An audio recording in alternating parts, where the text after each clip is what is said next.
tarde, bom dia, boa noite! Buenas noches! Sejam mais uma vez bem-vindos. Muito bem-vindos ao Beyond the Cave. Isso aí, Regia.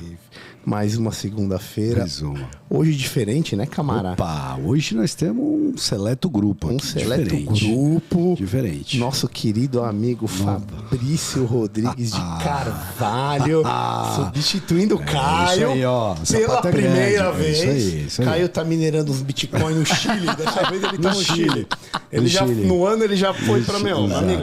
Na primeira vez que eu estive aqui, ele tava minerando em algum lugar também. É o que eu tô te falando. Eu só não lembro onde foi. Tá. Passa a semana, A operação agora é global. Só evolui, É só global. evolui, só evolui. Não é mais regional, é global. Inclusive, teremos novidade pela frente aí. sim. Teremos um substituto bacana pro Caio a cada garoto. 15 dias, já que ele não poderá vir, na verdade. Ah, parece que sim, hein? Parece Depois, que tá. no Você final- falou com o manager dele? Contratação de peso. isso. Contratação de peso. Depois a gente fala disso. No final a gente volta deixa a guarda isso, a surpresa. porque hoje, meu amigo, temos um convidado maravilhoso. Primeira linha. E antes de fazer o merchan, eu queria dar boa noite e agradecer o querido Leonardo Siqueira por ter vindo aí bater um papo com a gente. Pô, boa noite aí, todo mundo que tá ouvindo a gente. Eu que agradeço, pô. Um baita prazer estar aqui com vocês. 3 médicos e um economista. A conversa com certeza vai ser boa. Vai ser boa e vamos embarcar pro lado da política, da economia, obviamente. Claro. E da querida filosofia, Claro. que a gente gosta muito, que a gente nunca vai deixar ela de lado, Meu né? amante. Não tem brinde? Bem lembrado. Você ficou esperando, né? Aê, garoto. Me chamaram aí, Muito pô, pra boa. beber. Tem que ter o brinde, né? Muito Muito boa, obrigado. muito boa. Isso aí. E uma cervejinha não faz mal a ninguém, não é verdade? Exato. Várias, então, só fazem bem, velho. Antes da gente de eu apresentar o querido convidado, tem 2 coisinhas que a gente tem que fazer, não é verdade, Camarão? Precisamos, velho. Qual que é a primeira, meu amigo? Primeiro é @BeyondTheCavePDC. Por favor, sigam nós. Estamos em todos os lugares. Spotify, YouTube, OnlyFans, you name it. You name it. Se procurar, nós estamos lá. Por favor, segue nós. No Tinder. No Tinder. No Inner Circle. Estamos negociando com o iFood. Estamos negociando É isso aí, tá certo. Pra ver se nós está lá. Tá certo. E aperta a sineta. Aperta a maldita sineta. Inscreva-se, toda essa Essa sineta porra pra aí, meu nós, amigo. por Por favor. favor, façam Nós isso precisa pra dessa gente. ajuda. E temos o Apoia-se, apoia.se/Beyond, BYOND, R$20 por mês, entra no nosso grupo, faz pergunta pro querido convidado, tem uma pergunta dos nossos apoiadores, ganha uma belíssima camiseta do Beyond the Cave. Temos Aqui, só ó. 2 aqui representadas. Aê, O Léo tá aqui, com ó. uma aí. Muito boa, A do estoicismo vendeu tanto que eu mandei fazer e não chegou ainda. Então a outra camiseta, que é a mais bonita, não está aqui representada, mas ganha a camiseta. E, participa dessa conversa maravilhosa ao vivo. Esse então sarau. a galera que entra no apoia.se/Beyond tá assistindo ao vivo a gente. Merece, né? Não espera aí esses 2 meses para sair o episódio, certo? E não podemos esquecer de falar da nossa querida Alux Investimentos. Alux Tá é ali, ó. top. Tá ali o É isso logo aí. dela. Sou cliente pessoal deles, posso dizer. Os caras pensam em educação financeira, Isso aí. que é algo que nosso convidado conhece muito aqui. Então, 15 anos no mercado e estão sempre em busca da prudência, não é verdade? Prudência, né, bicho? Prudência é uma coisa fundamental quando se lida com dinheiro. Inclusive É isso nos aí. investimentos. Opa, é isso Então, aí. meu amigo, ó, Se quer ver crescer, não diminuir. Prudência que manda. prudência velho. nos investimentos, É isso aí. diversificação, www.aluxinvestimentos.com. Pode falar com o Ronaldo, com o Alexandre. Telefone é 11 987830922, 987830922, certo? Certíssimo. Querido amigo maravilhoso Leonardo Siqueira, boa noite, muito obrigado. Você é um economista formado pela FGV, Exatamente. fez depois INSPER, na verdade? Eu- Doutorado no INSPER. Na verdade, fiz economia na FGV, ESP, Escola de Economia de São Paulo. Aí fiz mestrado na Europa, na Barcelona School of Economics. E agora estou no doutorado no INSPER, aí no 5º ano. Então, um caminho Ele foi- completo, né? Ele foi humilde, que ele falou que ele fez em Barcelona. Mentira, ele fez em Barcelona. Em Barcelona? É verdade. Barcelona? Eu aprendi espanhol lá, eu não falava espanhol, daí eu vi. Quem mora em Barcelona falava Barcelona, perto de Ibiza. É verdade. Pra quem chegou no mundo agora e não conhece o Léo Siqueira aí através das redes sociais, cara, ele tem mais de 8 anos de experiência no mercado financeiro, passou por várias instituições, Itaú BBA, BTG Pactual, Suno Research. Exato. Foi fundador do Terraço Econômico, que é um portal com artigos sobre economia política, com mais de 10 milhões de acessos. Foi também diretor do IFL, Instituto de Formação de Líderes em São Paulo, e cadete da Força Aérea. Fui 5 anos. Irado, cara. Que da hora. Eu servi o Exército, então legal, sei um pouquinho disso daí. E tem sido uma das vozes mais relevantes aí sobre política pública e economia nas redes sociais. A gente vê diariamente. Então, obrigado novamente. A gente vai começar com uma pergunta que a gente faz para todo mundo, cara. A gente gosta muito de filosofia. Sim. A gente se apoia em Platão, nos estoicos, em Epicuro. Aristóteles. Temos um ponto de vista... São Tomás de Aquino. São Tomás, que tem um certo liberalismo e conservadorismo apoiado. E todo mundo que vem aqui, a gente pergunta uma coisa. O que é a vida boa? Para você, quando a gente fala isso... O que você enxerga? O que é a vida boa pra você, velho? Pô, já uma pergunta bem, né? Leve, suave. Exatamente. É sorte que eu reflito um pouco sobre isso, né? Eu também gosto muito de estoicismo, né? E eu diria que uma vida boa é uma vida que você tem felicidade, né? Que você é feliz. Aí, então, a pergunta é como ser mais ou menos feliz, né? E daí eu vou já colocar então o meu chapéu de economista aí na mesa, né? Mais dinheiro traz felicidade? Não. Até um certo momento, sim. Né? Se você é muito pobre, não tem o que comer e tal, então você recebe um dinheiro de fato, você vai estar mais feliz. Ou seja, até você atingir a segurança mínima ali para sobreviver na pirâmide de Maslow, né? Então, se você tem comida e tal. Depois de um certo ponto, com certeza... a gente já passou desse ponto, porque é baixo, não gera mais felicidade. Então tem os retornos marginais decrescentes. R$1 a mais não vai fazer tanta diferença para o cara. E daí algumas pesquisas mostram que de fato as pessoas mais felizes, o que elas têm... Tem um vídeo bem famoso do TED Talks, que eles acompanharam as pessoas aí cerca de 80 anos aí. E aí são bons relacionamentos de longo prazo. Né? Então, se a gente...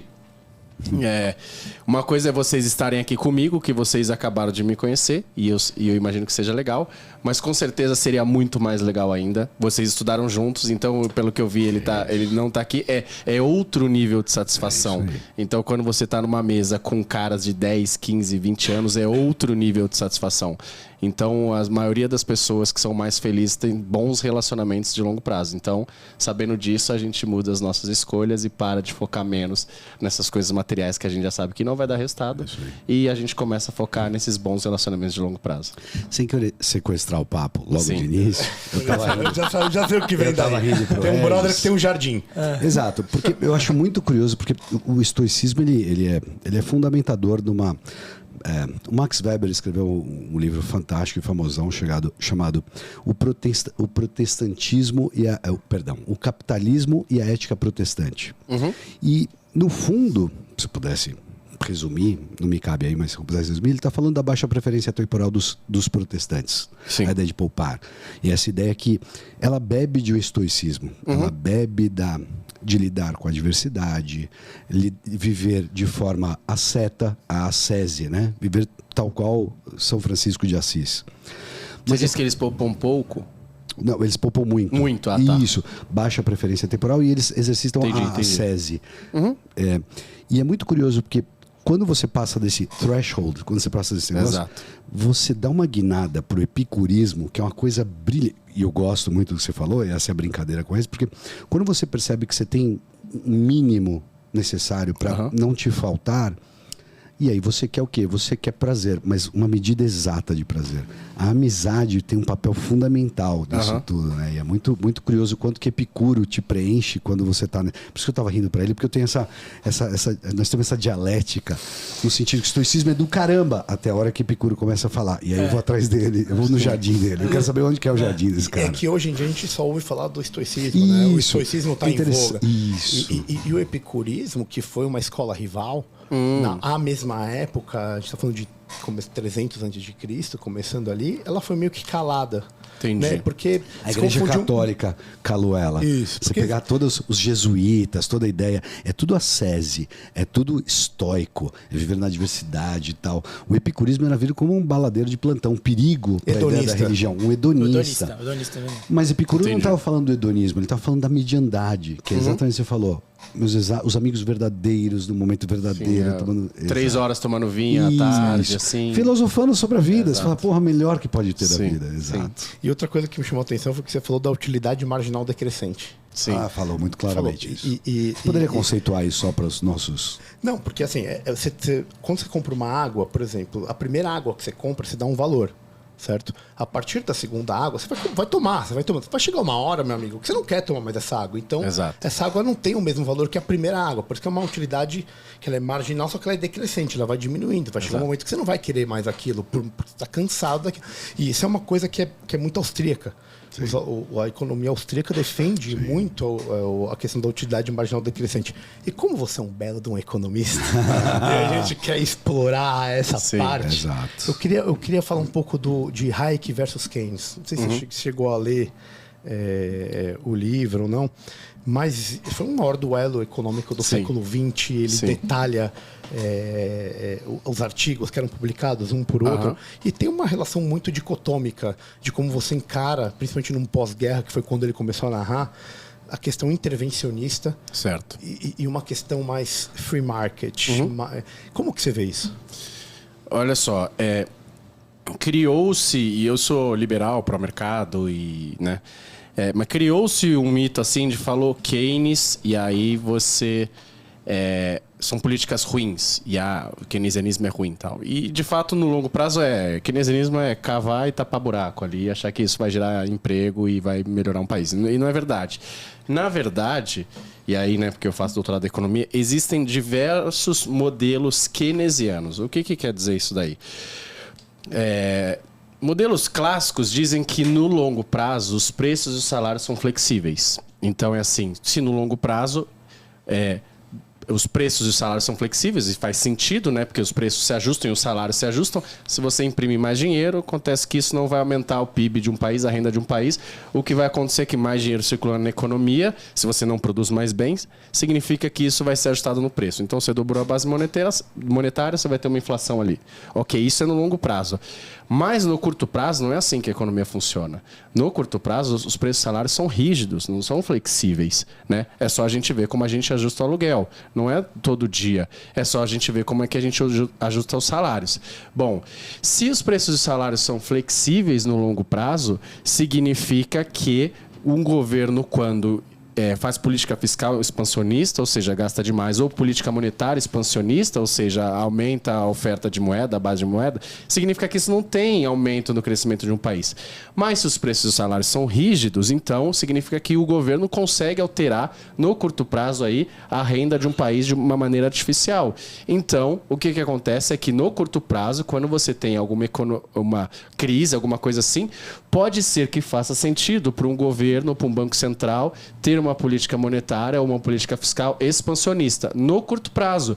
E daí talvez é o que você vai me diferenciar e vai me colocar no meio do limbo aí dessa guerra.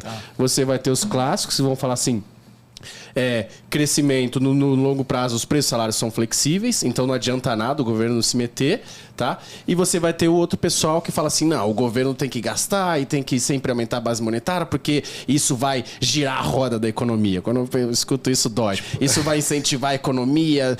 Não é isso que vai acontecer. Agora eu tô no meio que não é isso que vai fazer um país ser mais desenvolvido, mas no curto prazo, pode ser que a sociedade demanda alguma ação do governo. Por quê? Porque é muito fácil a gente falar daqui que o governo não precisa fazer nada. Mas se você tem a crise do Covid, por exemplo, que você teve a maior queda da história, né? Talvez faça sentido o governo aumentar um pouco ali o assistencialismo, justamente, né? Para assistência social. Assistencialismo é uma palavra ruim. Justamente para você poder fazer com que a economia saia da crise um pouco mais rápida. Aí eu vou falar assim: beleza, já fizemos, agora chega. Vamos fazer superávit fiscais, que é o que a Alemanha fez. A Alemanha fez 7 superávit fiscais ao longo de anos consecutivos, ou seja, gastou menos do que arrecadava, para chegar no Covid e falar, agora eu tenho dinheiro, fizemos uma poupança, vamos gastar. E daí agora o que eles vão fazer? Superávit de novo. O que não pode fazer é o que muita gente faz. Gasta, aí quando passou a crise, vamos continuar gastando. E aí você vai cair nisso. Então, é aí que eu me diferencio de estar um pouco no meio de falar, modelos keynesianos são que assumem que os preços salários são rígidos e isso de fato acontece no curto prazo. Podemos usar isso no curto prazo, mas com uma política muito rápida. E depois a gente volta de fato para aumentar o que cresce uma economia de um país e a gente pode discutir isso também. Não, a minha pergunta é bem simples, assim, e onde é o limite? Qual é o limite? Exato. Quem define o limite? Isso é um baita problema, porque assim, nada mais permanente do que uma política de governo transitória, né? A gente sabe disso. Estamos o que se vê e o que não se vê. Há 40 anos em políticas transitórias. Exato. Por isso que as regras são importantes. Por exemplo, uma das regras do tripé macroeconômico lá feito pelo Fernando Henrique era superávit fiscal. Então, isso é uma regra. Então, assim, beleza, a gente pode ter déficit fiscais há alguns anos, mas a gente tem que saber que o norte é ser superávit. Por isso que a regra é sempre importante para você proteger um país de quem senta lá na cadeira, porque pode ter um cara populista. Por isso que o teto de gasto, por exemplo, é excelente. Porque você fala assim, olha, independente de quem sentar, esquerda ou direita, populista ou não, porque tem populista dos dois lados, você não pode gastar mais do que o gasto do ano anterior ajustado pela inflação. Pronto, acabou. Então as regras são importantes justamente para estabelecer o limite. Exato. Acho que você falou muito bem a diferença de políticas de Estado e políticas de governo. Exato, isso que eu... Foi brilhante em colocar essa definição. E eu pegaria o gancho só, porque quando você fala em Keynes, e Regina, você falou muito bem, eu só recolocaria, você falou pós-Segunda Guerra. O keynesianismo bate nos Estados Unidos, no FDR. Primeira guerra, na verdade. Pós-primeira. Perdão. Pós-primeira. Então, nesse entre guerras, o FDR se dá com um problema fodido, que é a quebra da Bolsa de 29. Uhum. E quem estava no poder naquela época era o Herbert Hoover, do Hoover Dam, ele que construiu. E ele foi colocado como ter feito muito pouco para a economia. A economia foi indo para o toilet, foi indo para o vinagre na época dele. E o FDR foi eleito com a condição de resolver a questão econômica. E eu achei muito fantástico o que você falou, porque o keynesianismo, ele vem como... Explica quem é FDR para os caras. O Franklin Delano Roosevelt, desculpa. Exato. Até eu estava... Quem ele está falando? O único presidente foi eleito quatro vezes nos Estados Unidos. É um feito homérico para eles. E o que acontece? Ele foi eleito nesse ticket, nessa ideia de ele resolver a questão. E não o New Deal, que foi... New Deal é a expressão política do keynesianismo. Que ficou famosa. Construção de obra, vamos dar emprego. Fazer ponte. Meio Péricles. Vamos fazer obra pública. Vamos empregar todo mundo. Todo mundo vai ter uma renda. César Augusto. Né? Exato. Vamos fazer um jolt na economia. Nós vamos dar um choque na Ciro economia. Gomes. Tá aí o problema. Tá aí o problema. Exato. Tá aí o problema. E eu acho muito legal porque o keynesianismo ele foi resolver um problema político. E naquela hora, aquilo de fato se fez necessário.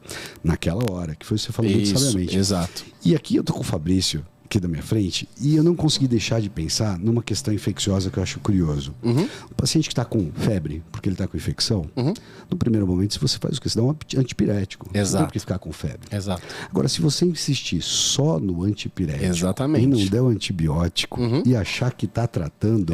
Gostei desse exemplo. É exatamente o que você acabou de falar. Então, que foi a pergunta que você fez. Esse paralelo é... porque a diferenciação eu vou até antes, assim... Se você for pensar no paralelo liberal, é assim, será que eu preciso tratar essa febre? Ou será que a febre vai passar sozinha? Será que vai deixar quieto? Aí é austríaco. É austríaco, aí exato. É austríaco. Ou mesmo dando antibiótico, falando, a febre está baixa, eu vou dar o remédio certo. Por mais que passe por dores momentâneas, mas vai passar. E passa. Mas vou ser bem sincero, eu concordo com o Léo nessa, velho. Qual? Porque é o seguinte, você tem que entender que tem que ter um certo de um bem-estar desse paciente. Sim. Que esse cara que está no meio da esse pandemia... Exato. Você não pode simplesmente falar assim, não, eu vou 40 graus de febre, não, vai passar. Eu não vou dar um antipirético porque vai passar e tudo bem, porque não é uma doença que... Então tem o outro lado também. Exato. Mas é justamente esse o ponto, que você não pode ser intransigente.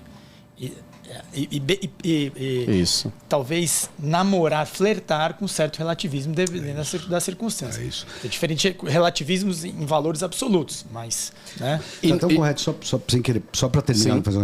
O Herbert Hoover era republicano. Sim. Quem foi eleito na sequência? Um democrata, porque a questão é política, de certa forma. Exato.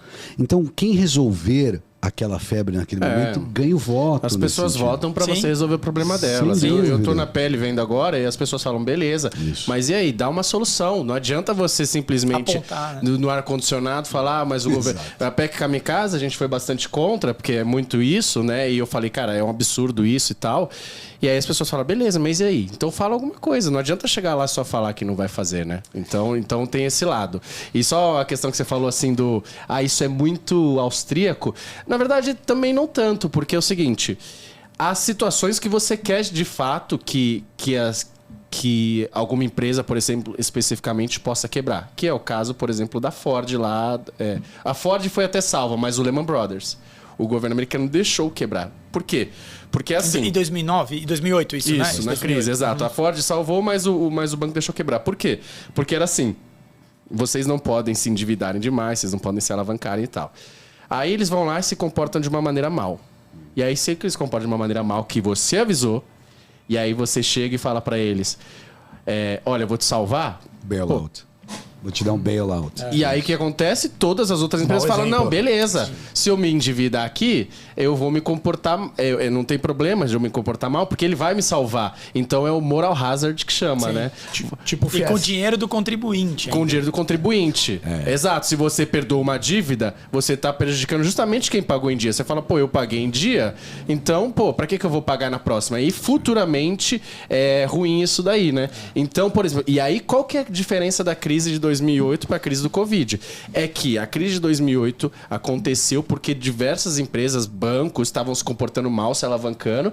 E a de 2000 e agora do Covid, 2020, não. O chinês lá comeu uma sopa de morcego. E aí eu tenho... Previsível. Exato. E aí eu tenho uma empresa do setor de aviação, eu tenho um restaurante, eu tenho um bar. E aí chega o governo e fala assim, olha, você tem que fechar agora por 3 meses. E você fala, mas eu não fiz nada para isso. Então esse cara merece uma ajuda justamente para não quebrar. Porque ele não fez nada de errado. Sim. Agora lá não. Olha só, a gente avisou que não pode se alavancar. Há 5 anos estão avisando. Exato. Ignoraram. Teve anúncio da academia, teve anúncio de empresa privada. Exato. O Big crédito Short tá muito fala alto. The Big Short fala. O Rubini, que foi o único cara que previu isso aí, falou, vai quebrar. Exato. E aí então você Michael fala, Burry beleza, também. você quis fazer isso, então agora vai quebrar. E aí as outras empresas falam, caramba, os caras lá são sérios, falaram que não ia ajudar e não ajudaram mesmo. E aí, na hora, os caras se comportam melhor. Então essa é a diferença aí das crises de 2008 e essa do Covid. Sabe o nosso pobre... Michael Burry aqui, que era médico, né, Michael Burry. Sabe que é médico. Pobre, quando deixa de pagar, ele é caloteiro, né? Sim. O rico, ele é inadimplente. Eu gostei. Tem essa diferença. Verdade. Tem essa diferença. Mas esse eu gostei muito do exemplo, né? Então, uma coisa é quando a crise é anunciada, é prenunciada. Por um mau comportamento. Avisado. Tem mau comportamento. Ali era uma cascata, uma empilhação de validação de títulos com grading mais baixo, né? Isso era uma prática que era feita com frequência. Falaram que o mercado era seguro, o mercado de imóveis, né? E Exato. aconteceu e pelo menos eles deixaram quebrar, né? Para exemplificar. Isso, exato. E o resto só continuou porque teve o TARF. Eles se juntaram em blocos com o intermédio do governo. Era o Hank Paulson, que era o secretário do Tesouro. Foi fantástico e eles tiveram que fazer isso para ir. Mas só para lembrar, nessa época, esses bancos estavam fazendo um modelo de empréstimo. Olha o nível do empréstimo, chamado Ninja Loans. Ninja quer dizer No Income, Job or Asset. Você chegou com o seu RG para pedir um empréstimo. É isso, Ninguém validava nada. Eu estou vivo, você pode me emprestar 100 mil. Então, 5, 6 hipotecas, ao mesmo tempo você comprovar então, renda. Quando você chega nisso, isso virou um esquema de pirâmide. E a bolha estoura e... Enfim. Sim. Deixa eu vou dar uma... Queria falar um pouco, como tem muita gente, tem muito médico que ouve a gente, e a gente tem muito hard skill.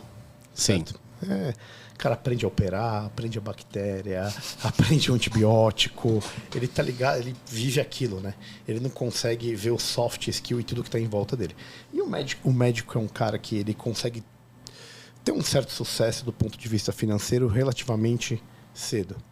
E ele tem aquilo na mão e ele meio que não sabe o que fazer com aquilo.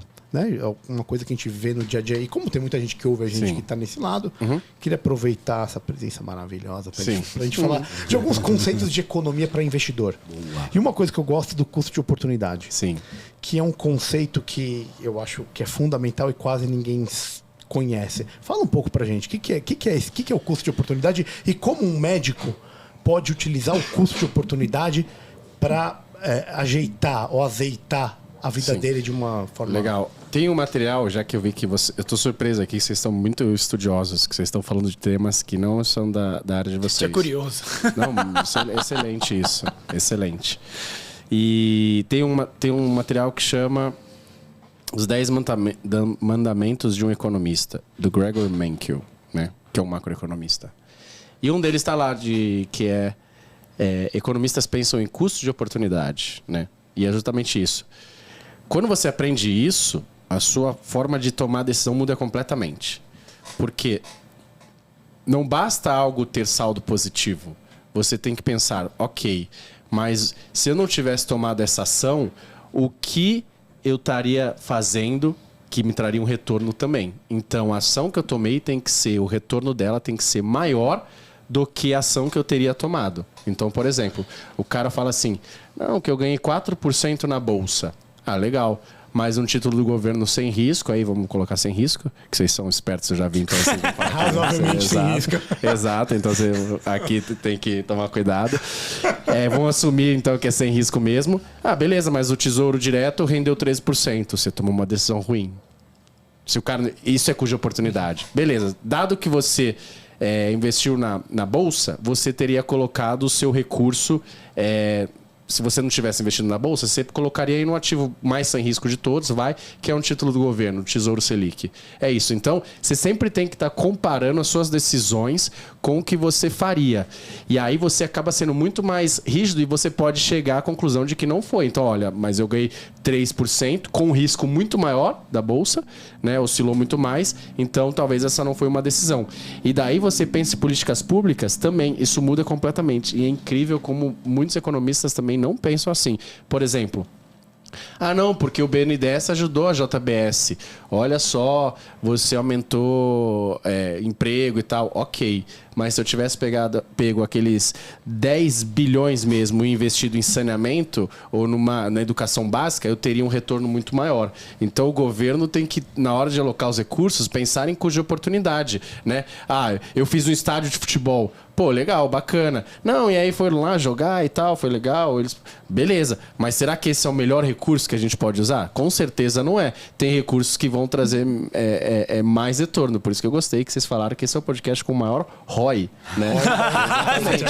Eu tô ligado. E aí, então, é isso. Você tem que olhar o retorno ali da coisa e comparar sempre. Tudo bem, se eu não estou tomando essa decisão, eu estaria tomando outra decisão. A ação que eu tomei agora é maior do que a que eu abri mão? Se sim, uma boa decisão. Se não, uma má decisão, você teria que ter tomado a outra. Não, genial. Botando pro lado médico. É o cara que vai estar lá, tá na clínica dele, e ele fala assim, vou comprar um ultrassom. Que aí eu vou fazer mais exame de ultrassom. Só que no final desse período, ele vê que o ultrassom, depois ele vai reavaliar e vai ver que esse ultrassom, além do gasto que gerou para ele... Depreciou. O risco-retorno não foi bom. Seria talvez melhor ele ter tido um call center, sei lá. Exato. Para ligar para outras pessoas. Então, é uma coisa que ele não viu. Né? Meio que isso. É a oportunidade que ele não viu e ele acabou negligenciando. Você quer ver quando as pessoas sempre me chama a atenção, ela fala assim, eu comprei uma casa 30 anos atrás e multiplicou por 3. Aí ele fala, baita investimento. Eu falo, cara... Provavelmente não. Por quê? Se você somar a inflação do período e aí a taxa de juros, você pega um título ali do governo que paga alguma coisa de juros reais, né? Ou seja, a inflação mais alguns juros. Como você está pegando 30 anos, aquele título também teria bombado. É porque você está pegando 30 anos. Aí você fala assim, 3 vezes parece muito. Cara, e aí você comprou um ativo, seu dinheiro está imobilizado... Os caras estão imprimindo moeda pra cacete. Sim. Então, às vezes, seria melhor você simplesmente deixar no título do governo, que você tem liquidez e talvez teria rendido mais. Sem então, dúvida. quando você olha isso, você toma decisões completamente diferentes. Fora que ele pagou condomínio. Não, fora os custos. Exato, falta o custo E o cara atribuído ao sempre bem. tira, né? Igual física. Assim, olha, se a gente tirar atrito, resistência do vento, tudo aí, beleza. Aí é fácil, Aí o né? bagulho vai. Aí tá mole. Não, se eu tirar o custo, o tempo que ficou vago lá 2 anos na crise e tal, foi ótimo. Ou seja, tirando o que tá ruim, tá bom. Tá bom, exatamente. Mas eu quero que você... Desculpa, vai lá. Agora que você falou, a gente consegue... Você esclareceu o que é o conceito. Acho que fica claro para quem pegou... Quem não conhecia o conceito, que Sim. quando o cara olha a política pública, ele vê que não tem absolutamente nenhum critério. Exato. Nenhum critério. Não tem. É pontual e você vê que é literalmente algo para fazer qual que é a impressão, Exato. qual que é a repercussão que aquilo vai dar, que Exato. aquilo vai gerar. Exato. Momentânea. E Momentânea. o que você tá falando é que eu queria fazer esse livro, porque como ele vai ser... E não é popular, ele é candidato Sim. a deputado estadual aqui pelo Novo, né? Em São, Isso. em São Aí, Paulo. agora, antes do dia 16 de agosto, eu ainda sou pré-candidato. Aí depois do Mas dia... isso podem falar. Eu não, eu que não posso. Isso aqui vai sair depois do dia 16 de agosto. Ah, então, tá, já- tá. você já é candidato. Eu já sou candidato. E já tem nosso voto. Isso aí. Não, Isso aí. mas é o seguinte, é parecido com o que o Bastiat fala no livro Que Se Vê Que Não Se Vê. Da política pública. Porque o cara, ele toma várias decisões que supostamente vão ser boas. Tem um fundo que é bom, mas que você vai ver lá no fundo para elas são completamente indesejáveis, entendeu? Exato. Exato. É a transformação do custo de oportunidade econômico no que se vê e que não se vê político. Qual a repercussão de propaganda que isso vai gerar? Especialmente se for momentânea. Principalmente no momento de confusão. Exato. Você vê uma estrada de barro lá, e aí você fala assim, não, vamos asfaltar tudo e tal. Ah, legal, beleza, mas será que esse foi o melhor recurso que você utilizou? Tá passando 3 carros lá por dia, eu não tenho dúvida que o carro que tá passando lá agora, ele tá melhor agora, porque antes era uma estrada de barro, agora é de asfalto. Mas será que você não poderia usar o mesmo dinheiro para fazer outra coisa que traria muito mais retorno? É simplesmente isso. Definição de economista é isso, é economia. Alocar recursos escassos da maneira mais eficiente possível. Ponto. Os recursos são escassos, você tem que alocar da maneira mais eficiente possível. Não quer dizer alocar bem ou mal. Você pode alocar, dar um saldo positivo, alocar da maneira mais eficiente. Eu achei fantástico, porque é uma maneira muito moderna, né? A economia, né? Eu achei engraçado porque economia é um termo cunhado por Xenofonte. Oikos quer dizer casa, nomia quer dizer regras. Regras para a boa administração de uma casa. Isso que é economia. Portanto, você pode usar a economia num sentido lato. Exato. Senso, né? Você está numa sala de aula e fala assim, vamos ajeitar a economia dessa sala de aula. Você não está falando que nós vamos poupar dinheiro. Exato, é alocar os recursos da maneira mais eficiente possível. Isso, é isso. E eu acho muito engraçado, porque embora a gente coloque de forma acertada uma roupagem moderna, no sentido de falar economia e colocar indicadores, ROI, you name it. Os gregos chamavam isso de sabedoria. É mais etéreo e difícil. Mas Platão gasta muito tempo na República falando do filósofo rei. E ele falava que precisava de alguém que tivesse no comando, que manjasse de filosofia, no sentido de manjar de sabedoria. Marco Aurélio. Exato, e você vai encontrar. E é muito difícil isso, vivendo na terra de demagogos que vivemos. Né? Exato. No sentido de Caminho do pato. Isso, exato. Que não são ideias de estadistas, que cara que pensa em 50 anos, né? Aliás, quando a gente ouviu 50 anos em 5, plano não sei o quê, sempre foram os piores, né? Plano Collor, plano Bresser, plano Verão, cara, é um plano atrás de outro, você vê que não tem plano nenhum. O plano é te engambelar, esse que é o plano. Exato. É muito complexo, né? Não tem sabedoria, tem oportunidade. Sim, oportunidade. Porque eu achei engraçado que o custo de oportunidade, me pareceu oportunidade, traduzindo para brasilidade, uma oportunidade muito maléfica. Vamos ser oportunista, entendeu? Um custo de oportunidade enquanto oportunismo.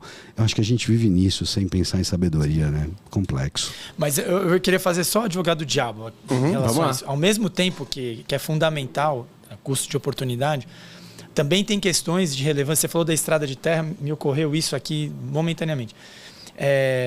Existe também algumas situações latentes e patentes que precisam ser resolvidas de forma imediata. Total. Né?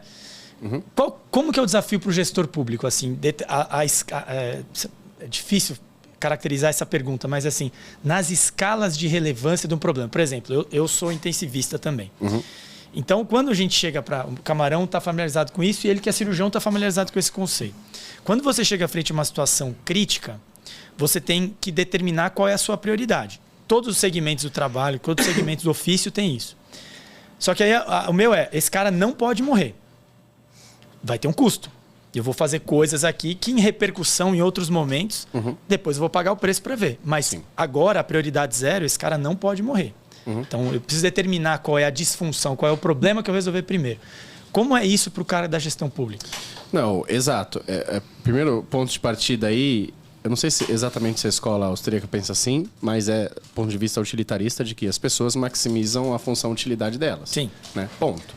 Assim. Então, função utilidade, exato. Só para quem está vendo aqui é isso. É como se fossem as coisas que te dão mais bem-estar. Mais prazer. Então, você gosta de comer, tem a sua função de utilidade, você gosta de sair aos finais de semana, você quer o salário maior e tal. As pessoas... E cada um tem uma função utilidade diferente. Ou seja, cada um tem aquilo que valoriza...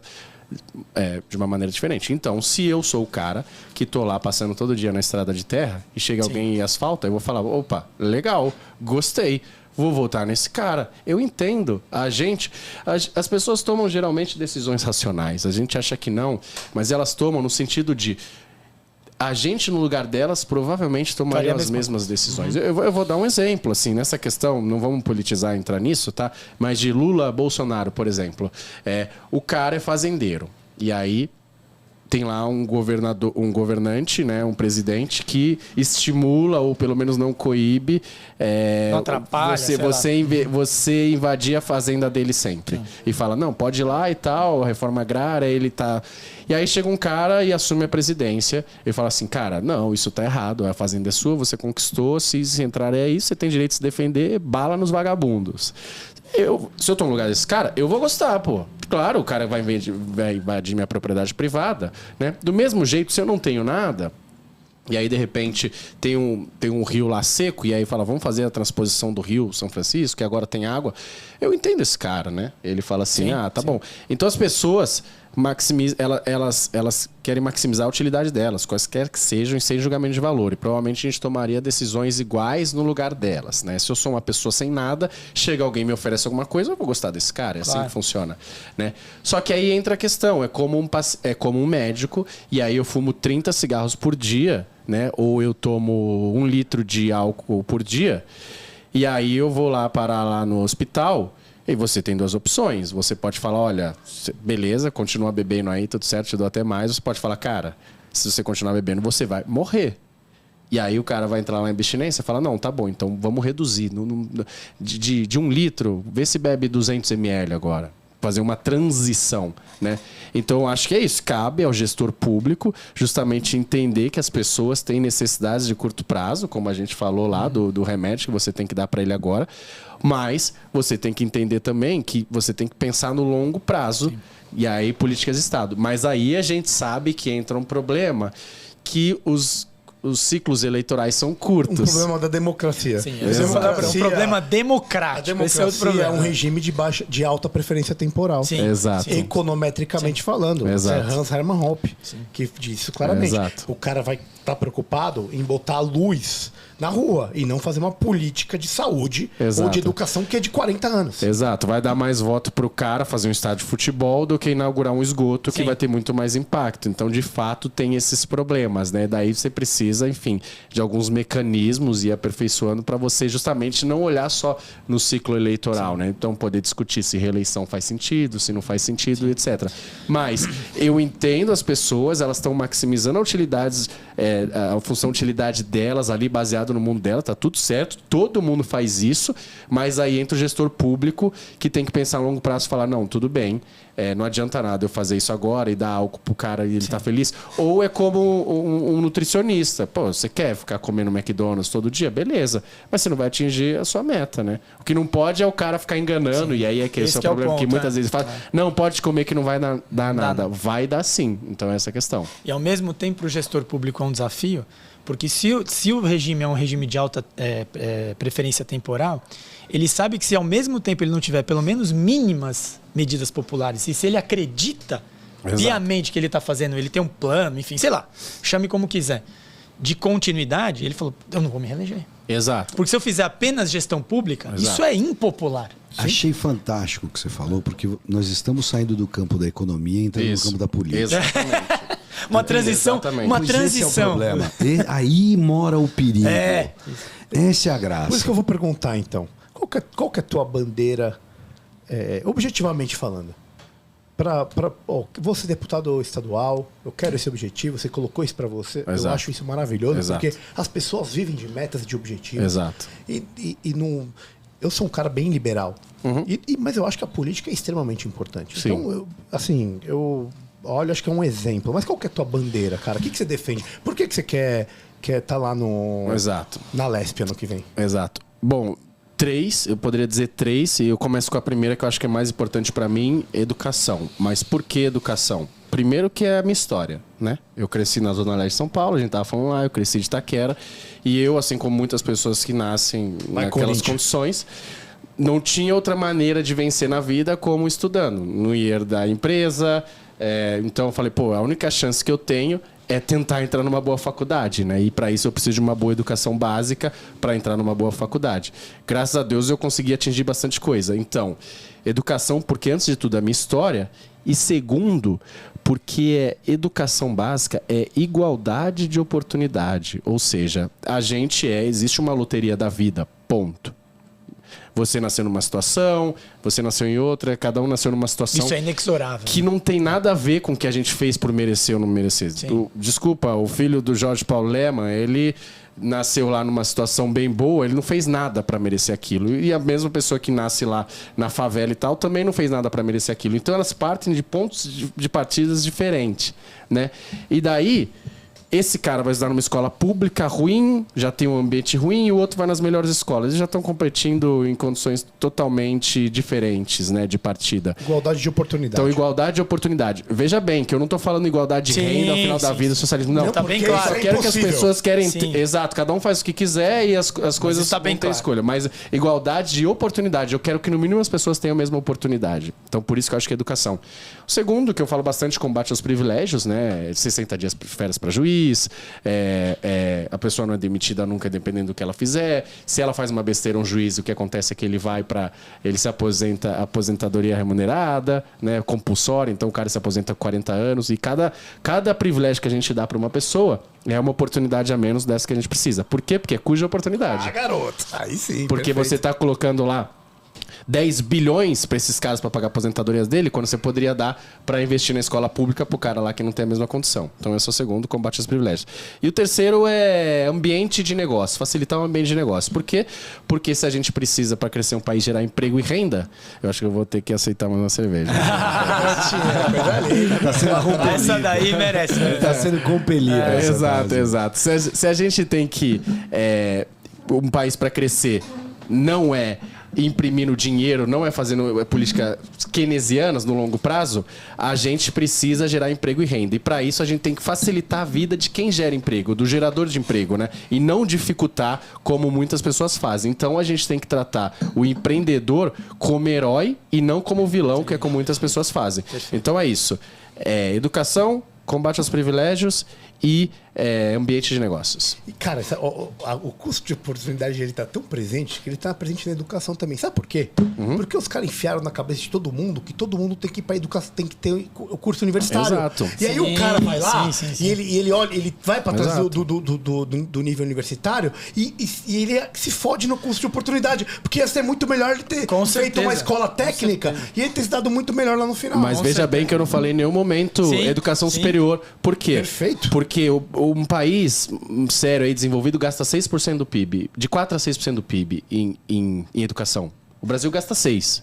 Só que acontece, a gente gasta igual o país europeu mesmo em ensino superior. E a gente gasta igual o país africano no ensino básico. Sim. Então, quando eu falo para as pessoas, é muito fácil eu chegar aqui, né, e falar assim, educação. Se você chamassem 20 políticos aqui, ou aspirantes eles iam falar educação, educação, educação. E a gente tá falando isso há 30 anos e continua ruim. Por quê? Porque a maioria deles tem um diagnóstico ruim. Fala assim, não, educação é você fazer professor se aposentar mais cedo, né? Você colocar lá, colocar 20 bilhões lá no ensino superior. Não. é a gente priorizar a educação básica, que é o Heckman, um dos economistas, fala onde você tem o maior retorno. É na educação básica. Se o cara não sabe ler, escrever, fazer conta normal, esse cara nunca vai entrar na USP. E quem vai entrar na USP? O cara que teve um ensino superior, um ensino básico bom. E quem é esse cara? O cara rico, né? Mas vai questionar isso aí.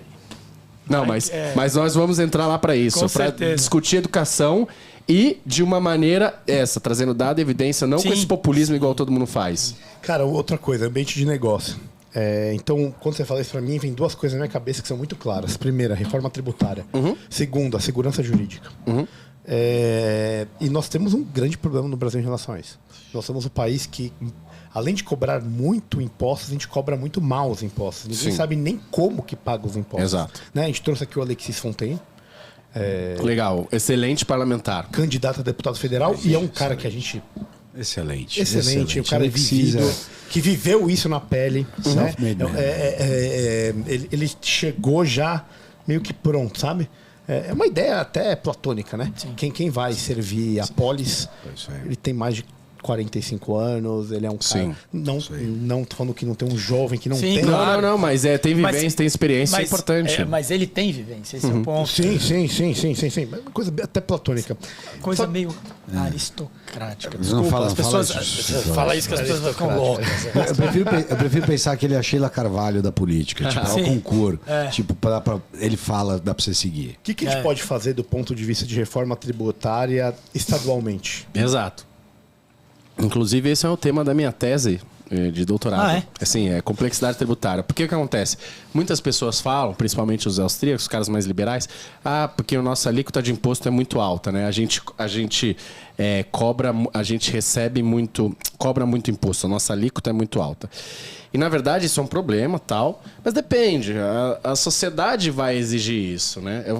Eu gosto de falar assim, o economista ele não está geralmente ali para falar o que a sociedade, como ela deve pensar. Ele está para falar as restrições orçamentárias, né? Se o cara quiser comer McDonald's todo final de semana, beleza. Você fala, cara, a vida é sua, eu como liberal, você faz o que você quiser. Mas as consequências são essas, né?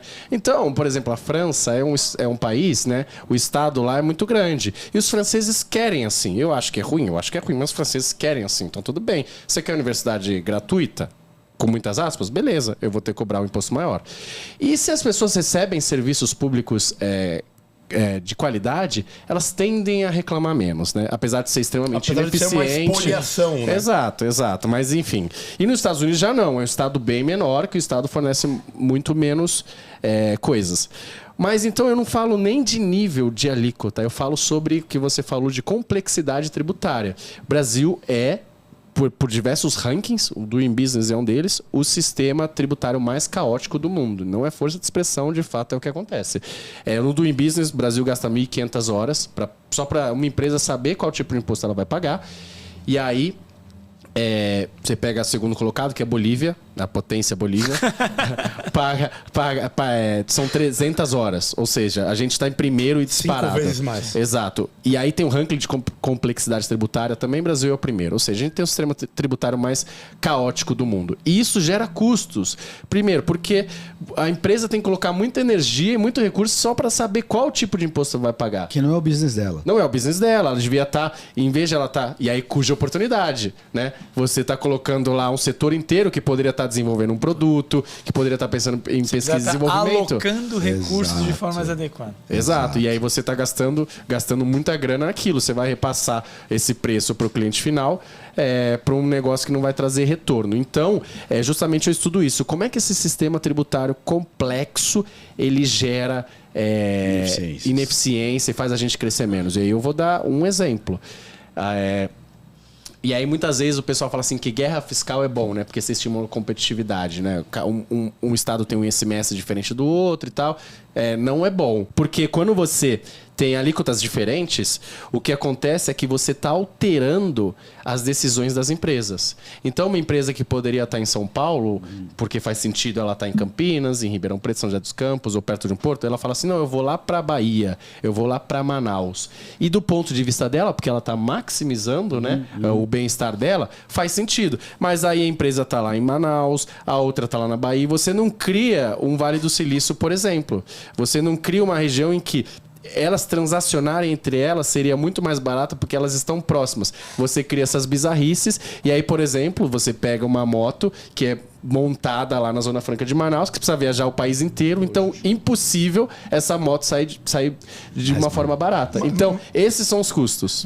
Mas se são todas do mesmo valor também, você aprisiona todo mundo a fazer daquele jeito. E aí você acaba também não estimulando por um outro lado. Mas eu vou pegar só o nome que eu achei interessante. A gente não fala de competição fiscal. A gente fala de guerra fiscal.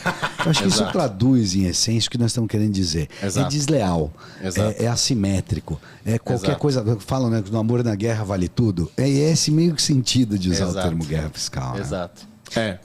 Cara, deixa eu falar.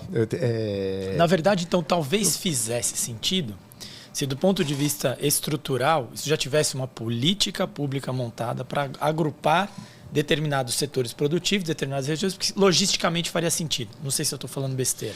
Assim, o imposto ele tem que ser neutro, ou seja, ele não pode alterar suas decisões. Ele tem imposto, vai falar isso. Mas assim, exato, assim, beleza, mas as pessoas demandam serviços. Sim, com certeza. Né? Então o imposto ele deveria ser neutro no sentido de ele não pode alterar as suas decisões. Por exemplo, quando você coloca um imposto grande sobre a folha de pagamento, você vai desestimular as pessoas a trabalharem.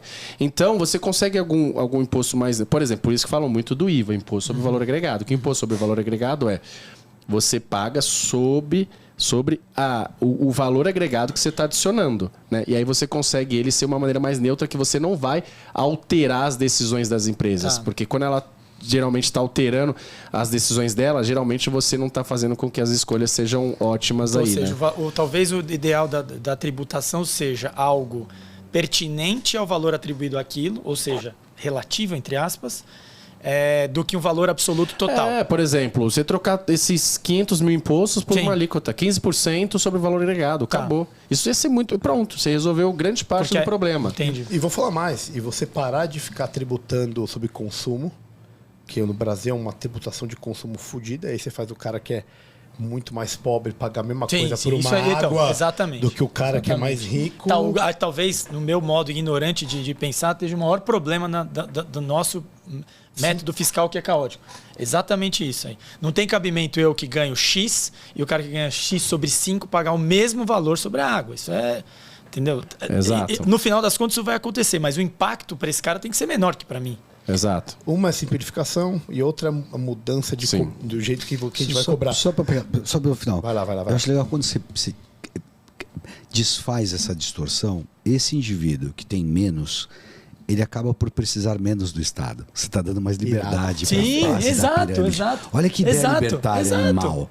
Quando ele é menos onerado pelo Estado, ele está mais livre para produzir. E esse cara é o que precisa estar mais livre, porque ele está mais preso pelas condições adversas da vida dele. Claro.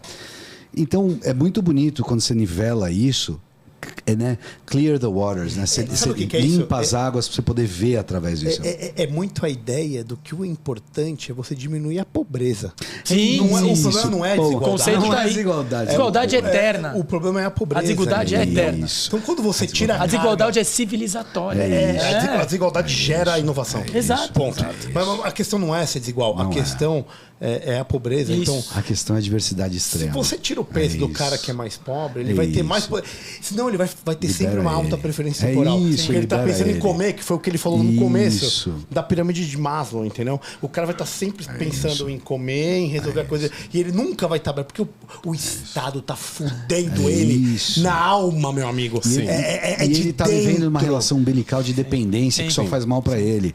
E ele não consegue sequer, não está apto para ele ver isso. Não está para ele ver isso. Ele está precisando disso para poder receber o próximo vintém, para poder ver. Então, essa é a estrada para a servidão. Desculpa só. Road to servidão. Acho que talvez o Léo concorde comigo. Acho que o grande conceito que precisa tirar da grande maioria das pessoas é o conceito de economia é uma soma de é um jogo de soma zero. É um jogo Isso é um absurdo. É o contrário. A produção, a riqueza pode só aumentar. O primeiro livro desse é fantástico, que ele fala bastante coisa sobre isso. Mas enfim, a gente vai chegar lá. Mas enfim, é justamente esse conceito das pessoas entenderem que não precisa tirar de um para dar para o outro. Que o capitalismo, todo mundo pode não é crescer. De competição, ele é de cooperação. Cooperação. O capitalismo é um sistema só cooperativo. Para a gente começar o pitch, em 2008, quando estourou a bolha do subprime, Só tem uma perguntinha todo antes. mundo ficou mais pobre. Eles falam, mas para onde foi a riqueza? Foi embora. Ela foi dissolvida pelo sistema que consumiu. Ou seja, não é soma zero. Você pode expandir ou retrair todo mundo. É isso aí. Eu só queria perguntar uma coisa, porque é um cara que manja muito de economia. A gente tem muito investidor aí. É isso aí. Que assim, como que você vê o Brasil do ponto de vista de crescimento econômico nos próximos anos?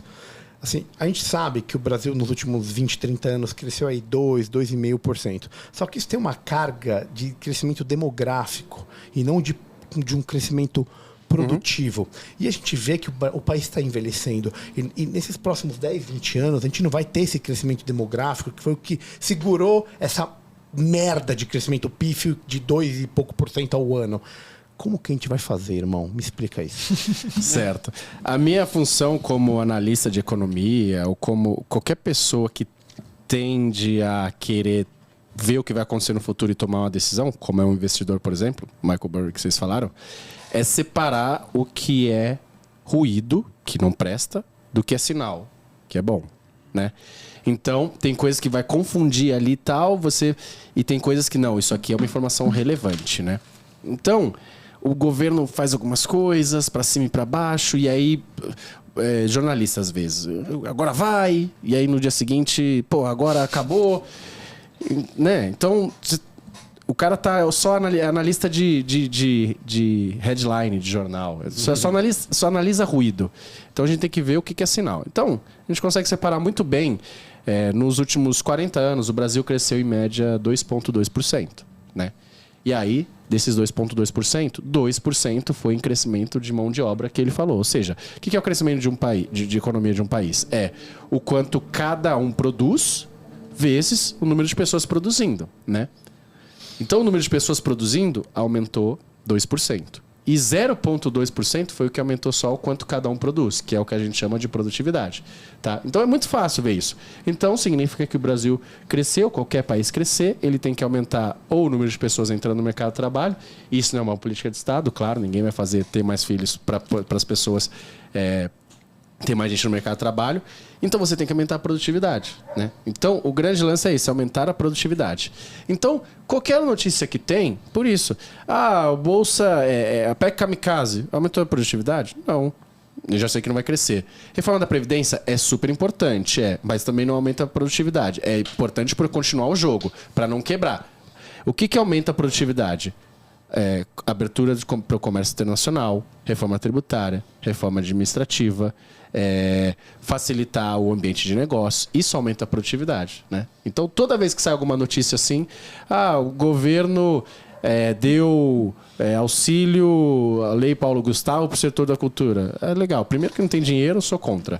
Porque cuja oportunidade... Exatamente. Perfeito. Você tem que olhar o final, velho. Final, é isso aí. Perfeito. Genial isso. Perfeito. Essa tua ideia é maravilhosa. Isso é a coisa mais da hora que tem, cara. Muito bom mesmo.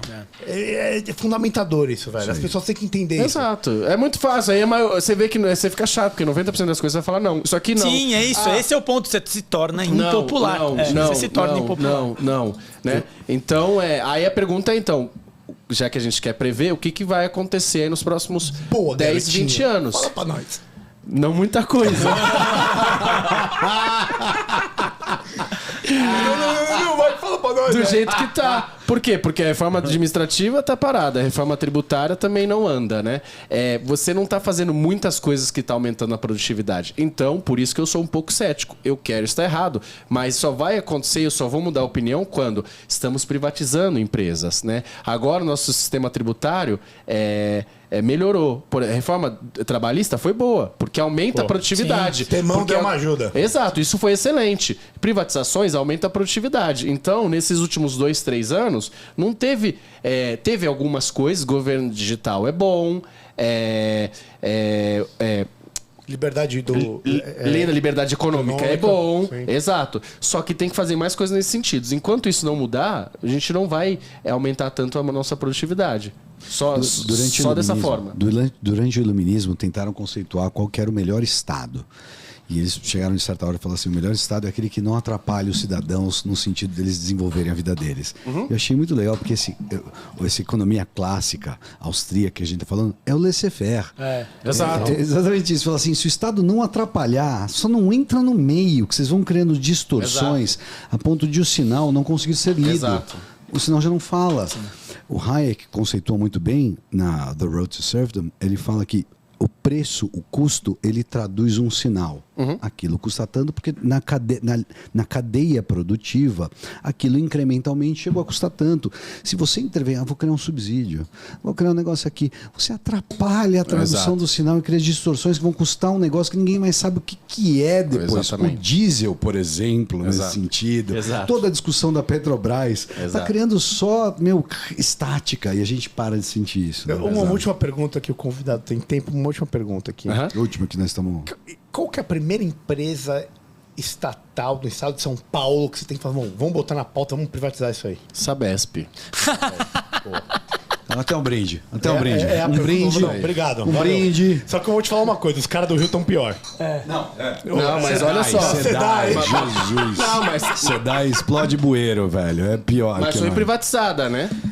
Mais ou menos. Sim, e saiu uma notícia que as pessoas estavam tomando banho na praia de Botafogo, que nunca aconteceu isso antes. E aí alguém perguntou, por que o Estado... Por que a SEDAI não conseguiu fazer antes isso aí? Porque era estatal. É lógico. E aí agora tem meta, precisa dar lucro, precisa fazer funcionar, senão eles quebram né, no final do dia. Assim. Então por que eu privatizaria a Sabesp?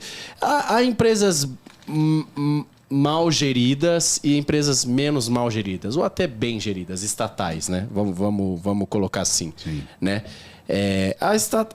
A Sabesp já é capital aberto, né? Então, já tem... Ela não está dos piores. Mas, a gente pensa em cuja oportunidade. Aquele negócio... você tem que privatizar as empresas que dão prejuízo. Sim. E as que dão lucro não precisa. Precisa também. Porque na mão da iniciativa privada ia dar mais lucro ainda. Exatamente. Então, a Sabesp pode ser melhor ainda. Então, dá para levar água de uma maneira mais barata, mais eficiente para mais gente ainda. Se um volume de dinheiro maior. 70% dos brasileiros não tem esgoto. Só para lembrar. Exato. Por que é isso? Porque elas não geram lucro para poder reinvestir e resolver o problema. Exato. Não te parece assim. Exato. Não te parece, você que está aspirando à gestão pública, não te parece uma coisa ambígua? O Estado, que em teoria serve para servir ao cidadão, né? Ele tem as suas obrigatoriedades em relação ao Estado, mas o Estado tem as obrigatoriedades dele em relação ao cidadão. Né? Exato. Essa seria a premissa. Se o Estado tem as obrigações em relação ao cidadão, então o custo de uma empresa estatal para o cidadão devia ser baixo. Né? Mas como é que o custo vai ser baixo? Não vai dar lucro. Mas o objetivo de uma empresa não é dar lucro? Não é uma ambiguidade? Isso não entra na minha cabeça. Se você cedesse essa mesma iniciativa para uma outra empresa que fosse privada, ela ia fazer resolver, você ia estar feliz de pagar por ela. Exato. É tipo o Spotify. Simples você assim. Você feliz de pagar R$19,90 por mês para ter streaming de qualquer música. Mas calma, é que você está assumindo que uma empresa ela só consegue fornecer um produto barato porque ela não dá lucro. E não é verdade. Se ela tem muito lucro, então ela fornece um produto caro. Isso não é verdade. A Amazon é um exemplo disso. Não, sim, mas eu digo assim... O Jeff Bezos é o cara mais rico do mundo. A gente pede um livro lá que vai chegar amanhã de uma maneira super barata. Por quê? Porque ela é eficiente. Ela consegue usar menos recursos para produzir a mesma quantidade de bens. Mas aí que é o meu ponto. Com a Amazon, eu sou convencido e por livre e espontânea vontade eu vou lá e compro. Exato. Eu quero uma empresa eficiente, eu pago por esse serviço eficiente. Tem serviços... Aí entra a segunda parte que é o monopólio. Exato. Você não tem concorrência. Então, assim, você não tem como... O que você está escolhendo com a Amazon, você não consegue escolher. Exato, com a água. Porque você só tem aquilo. Aí o que responde a tua coisa... Só que eu não quero pagar para a Sabesp. Porque o serviço é ineficaz. Eu não quero ser obrigado a pagar para a Sabesp. Mas você não tem para quem pagar. Exatamente. Esse é o ponto. É o monopólio. O que responde isso é o monopólio. Só para... Eu trabalhei com hemodiálise há muito tempo e eu consumo muito alto de água. E por inúmeros momentos faltou água do Sabesp. E eu falei assim, pô, então eu quero comprar de outro cara a água. Não pode, não Não tem. tem outro cara. Exato. Eu tinha que pegar um caminhão-pipa com uma água horrível que me fechava todo o sistema, corria o risco do paciente e sei lá, vi e segue o jogo. Exato. Complexo. Exato. Difícil. É. Galera, sensacional, mas nós temos tempo. Isso. Cara. E antes de finalizar, Aham. meu querido futuro deputado estadual. É isso aí, muito bom. Leonardo Gostei. Siqueira. Vamos levar essas ideias pra lá. Exato, por favor. Por Precisamos favor. alinhar essas Precisamos. Nós temos o querido pitch do livro. Pitch do livro. Camarão, explica pro Sinteticamente Léo aqui. e pra galera que não conhece o que é o nosso querido pitch Não, do meu livro. cara, é um pitch do livro. Então são 3 livros, somos 3, cada um tem um livro. Você não vai saber, você tem que adivinhar só pelo título num primeiro momento. Aham. Baseado na conversa. Baseado no que a gente conversou. Num segundo momento, quando a gente desvendar, falar quem trouxe o quê, a gente vai tentar vender o livro para você e você vai ver qual que é o pitch mais que lhe apraz para comprar esse livro. Comprar figurativamente. Você não compra nada. Receber E olha que é o difícil livro. vender para um economista, é difícil. Ele irá receber o livro Exatamente. entregue pela Amazon. Mas irá receber como agradecimento pela sua presença muito maravilhosa. brilhante. Entenda como oportunidade. Né? É isso aí. Vamos lá. Exato. Eu tenho Ó, que ver qual que é de cada um. Eu vou Isso. falar aqui, ó, É um qual chute, que é os porque não 3 tem muito livros, como- e aí você vai escolher ali pelo Isso. chute, pela conversa, quem trouxe qual. Por que as nações fracassam? As origens do poder da prosperidade e da pobreza, Darren Acemoglu e James Robinson. Livro número 1. Esse livro é bom, hein? Esse livro é bom. Livro é bom, Esse livro é muito bom. Número 2. Em nome de Roma, os conquistadores que formaram o Império Romano, Adrian Goldsworthy. É, Gosworth. Esse é fantástico. Esse é Fudido. A gente não sensacional. consegue fugir de Roma. Gosto né? muito de Roma, Esse- gosto muito também. não dá pra Maravilhoso, maravilhoso. E o número 3, A Moeda e a Lei, uma história monetária brasileira de 1933 a 2013, Gustavo Franco. Meu querido Vamos lá. Léo, quem trouxe qual livro? Vamos lá. Eu acho que você trouxe esse do Gustavo Franco. Eu? É. Beleza, meu amigo, muito obrigado, boa. Qual o próximo? Eu acho que você trouxe Why Nations Fail e sobrou Roma pra ele.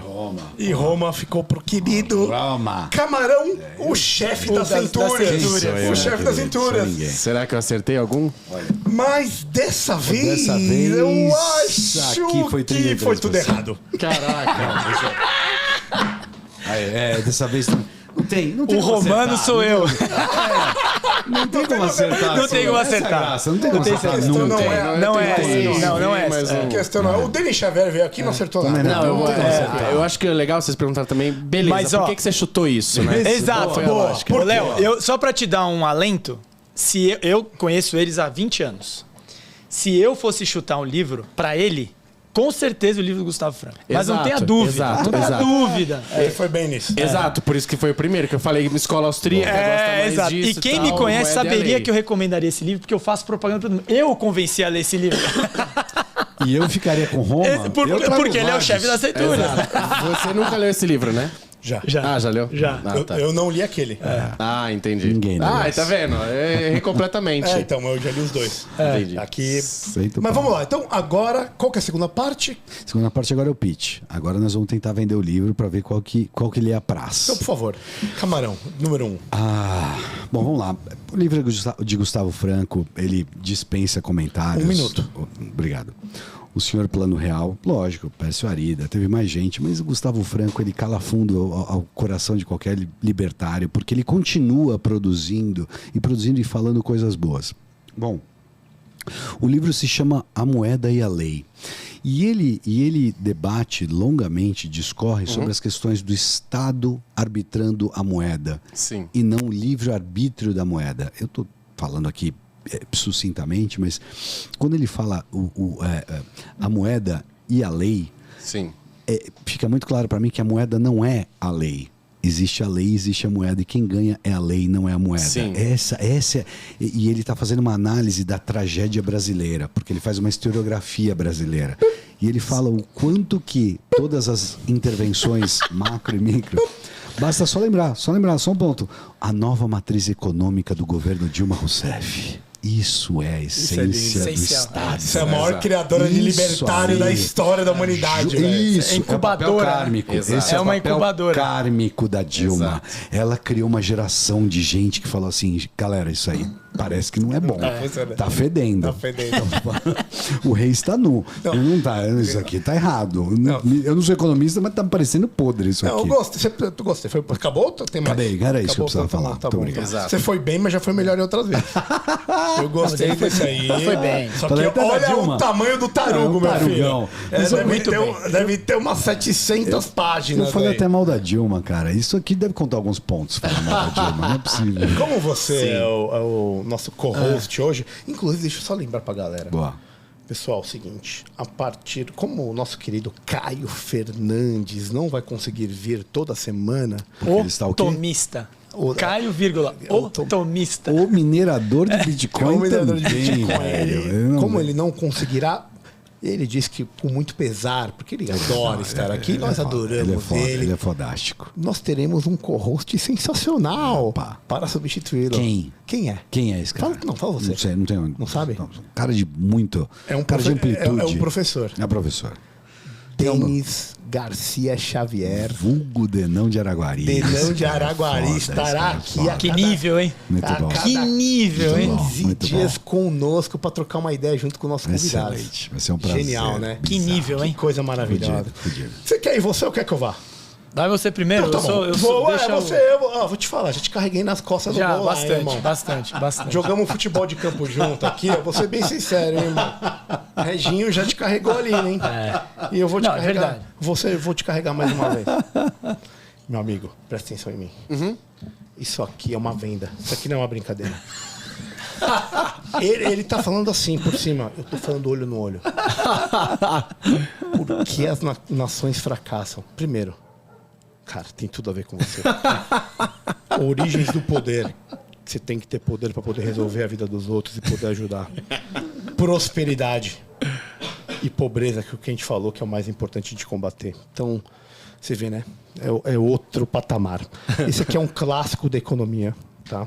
Então ele compara nações que tiveram sucesso e tiveram fracasso, e ele coloca vários pontos geográficos, por exemplo, clima, latitude, e ele chega, ou seja, ele usa não só coisas econômicas, mas coisas que estão muito além da economia para justificar o porquê que nações vão para cima ou não. Mas sabe por quê? Qual que é a conclusão que esses caras chegam? Em duas coisas que você adora, velho. Eu adoro e você adora. Que é liberdade individual, propriedade privada e livre Mercado. concorrência. São livre três mercado. coisas, só pra falar. São três. Porque Mas tudo liberdade bem. individual tá em tudo, né? Não tem como tirar. E sabe qual que é sabe onde que ele aponta que estão as falhas? Nas instituições coercitivas. Exato. Que levam à decadência Isso aí. e à estagnação. Então, esse é um livro do indivíduo e não do coletivista. E como você é um indivíduo maravilhoso, eu te trouxe esse livro como o livro do Excelente. indivíduo, meu amigo. Eu não tenho que vender esse livro, mas ainda tem uma coisa que você esqueceu. Esse livro ainda tem muito a ver com você, porque também foi a tese de um pós-doutorado deste cara aqui. Sim, esse cara não sei como ainda não ganhou um prêmio Nobel de Economia. Ele vai ganhar. Tá vendo por que eu trouxe ele, Camara? Isso, irmão. Ele ajuda na venda dos tios Sim. aqui, Isso irmão. aí é fechamento seu. Sim, eu era capitão dele, pô, eu tenho que puxar o saco dele. Pegava os pênaltis pra ele, né, tio? Por favor, meu querido Léo. Fabrício. Eles me conhecem, eu sou um amante de Roma, apaixonado por Roma. E esse livro aqui, Roma, foi fantástico por diversas coisas, principalmente pela sua administração pública, tem tudo a ver com você, mas principalmente pelas suas conquistas bélicas. Gostei, hein? Tô Esse aqui gostando. é de um Espertinho. isso aqui é de um historiador, para variar, um inglês falando sobre Roma. Sempre. Adrian Goldsworthy, esse cara é sensacional, para mim um dos melhores historiadores junto com Neil Ferguson contemporâneos, fantástico. E ele conta a história de diversos generais romanos e não de imperadores romanos, então de diversas conquistas. República. Então, inclusive a história dos meus dois preferidos, né? Cipião? Cipião africanos? Publius Scipius. Publius Cornelius Scipius, ou famoso Cornelius Cipião Rufus. africano, que foi quem venceu a Segunda guerra da Segunda Guerra Púnica, que invadiu e derrotou Cartago. E de Júlio César, que conquistou a Gália e depois virou o primeiro imperador. Então esse livro aqui é fantástico para você que nas entranhas do poder. Isso é fantástico, inclusive para você estabelecer as suas estratégias com grandes estrategistas. Sensacional, irmão. Vou te falar aqui, ó. Que vendas, hein? Gosto Que muito. vendas. Esse livro é fantástico. Sensacional, mas não é o melhor. É legal, bacana, mas fantástico. Tem um negócio. Meu querido Léo, qual desses 3 monumentos você vai querer levar para casa, meu amigo? Ó, gostei primeiro dos 3 pits. Isso, por favor, tá? comente. A gente quer ouvir do seu ama. Você tem que falar. Não, exato, gostei dos 3 pits. Gostei que você falou que as origens do poder tem a ver comigo, a pobreza. Mas eu vou ficar com esse aqui.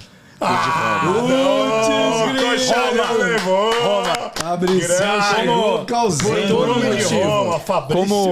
Por um motivo. Os conservadores, a gente tem que aprender. Que esse livro eu já tenho e esse também. Velho! Mas não é só por isso. É porque esse aqui é o que provavelmente vai me agregar mais. Boa. Justo. Porque eu já... Isso aqui você deita e rola, né? É isso. Aqui eu conheço mais, inclusive os papers que o Acemoglu faz e tal. Mas porque eu gosto dessas coisas também de... Eu fui militar, cadeira aeronáutica. E eu me amarro nessas histórias sobre liderança, né? Antes de entender sobre economia, eu ficava o dia inteiro entendendo sobre liderança. E o que esses caras fazem é sinistro. Então, esse aqui. Fantástico. Justíssimo. Toda vez que o livro romano ganha, todos nós ganhamos. Todo mundo, a sociedade está ganhando. Ainda mais que ele vai ser eleito, meu amigo. É isso aí, velho. Léo, cara, muito obrigado, velho. Prazerzaço. Prazer te conhecer. Você é um cara muito simpático, muito legal, aberto aí. E a gente fica muito grato de você ter vindo aí compartilhar um pouco do seu conhecimento com a gente, com a galera que está acompanhando.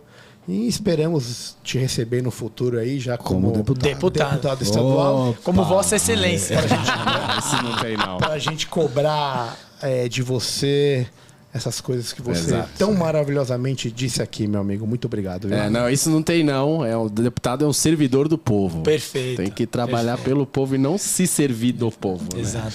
Né? Eu que agradeço. Eu tô, de fato, impressionado com o conhecimento de vocês, não só de economia, mas gerais e tal.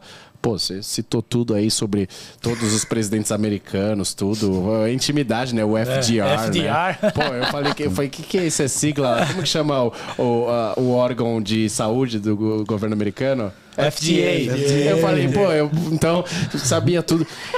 Pô, quisera eu, ou os formadores de políticas públicas, que os médicos fossem mais assim, né? Médico é um problema menos pior, porque eles estão exercendo a medicina, né? Então tudo bem. Mas, em geral, advogado é um problema muito grande. O juiz, principalmente. O juiz. Porque esses caras vão decidir sobre essas leis. E aí eles vão, né? Eles enxergam o mundo como um jogo de soma zero. O grande contra o pequeno. O credor rico contra o cara que tomou o empréstimo pobre, tadinho. E daí ele sempre vai... Ele olha isso. Aí esse cara vai tomar uma decisão que, beleza, eu vou ajudar esse cara. Se o cara tá com dificuldade de pagar, vamos perdoar a dívida dele, né? E aí, por quê? Porque o banco é muito rico, pô. Vamos taxar o banco, né?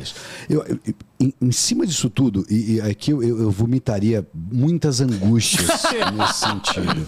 Várias. Mas eu te falaria 2 que me calam mais fundo. Não foram eleitos e não tem recall. Então você tá refém de uma tirania da toga, a qual não há antídoto. Então é problemático demais isso. Exatamente. Assim tirania. Embaixo, é uma tirania. Exatamente. Maravilhoso, mas essa deixa vai ficar pela próxima vez que o Léo virá aqui. Que por favor. Com certeza será convidado, porque é um cara maravilhoso. Fantástico. Mas como não temos tempo mais hoje, Infelizmente. fica para a próxima, certo, isso pessoal? aí, galera. Não posso deixar de pedir para vocês 2 coisas. A primeira é o quê? @Beyond the Cave PDC, por favor. Vão atrás. Aperta o quê? A sineta. Aperta a sineta, curte. Inscrito. Escreve. Isso aí, galera. Mas a maldita sineta. Manda a sineta, velho. E apoia.se/Beyond. Galera, estamos aí na área e esperamos vocês para poder trazer caras sensacionais como o Léo que a gente trouxe hoje. Boa sorte, Léo. Obrigado. Tamo com você. Irmão, tamo junto. Pra gente levar nossas ideias lá. Valeu. Juntos. Até Abraço. a próxima. Até mais. Tchau. Tchau. Tchau.